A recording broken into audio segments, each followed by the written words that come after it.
അതെ, ഇവിടുത്തെ മോശം ബിരിയാണിയാന്ന് അറിഞ്ഞിട്ട് നിങ്ങൾ എന്തിനാ എങ്ങോട്ട് തന്നെ കഴിക്കാൻ വന്നത്? ഞമ്മക്കൊന്ന് ട്രൈ ചെയ്ത് നോക്കാലോ. ഇന്ന് വെഡിങ് ആനിവേഴ്സറി ആയിട്ട് നിങ്ങൾ ഈ ദിവസം കൊളാക്കില്ലേട്ടാ. ഞമ്മക്ക് നോക്കാന്ന്.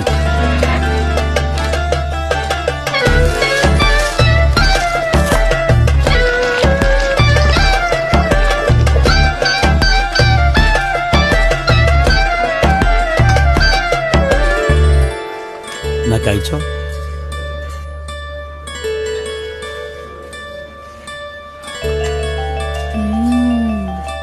അല്ലിക്ക, ഇവിടുത്തെ സെഫ് മാറിനാ? ഷെഫ് അല്ല മാറിയത്, പിന്നെ ഇവിടുത്തെ അരിയാണ് മാറിയത്. ഇവരിപ്പോ ഉപയോഗിക്കുന്ന അരി ഏതാണെന്നറിയാം എനിക്ക്. ഏതാ? ഐവ ജീരകശാല റൈസ്. ഇപ്പൊ എങ്ങനെ ആനിവേഴ്സറി ചോറായില്ലേ? ഐവ ജീരകശാല റൈസ്. അപ്പൊ എങ്ങനെ ബിരിയാണി ഉസാറല്ലേ?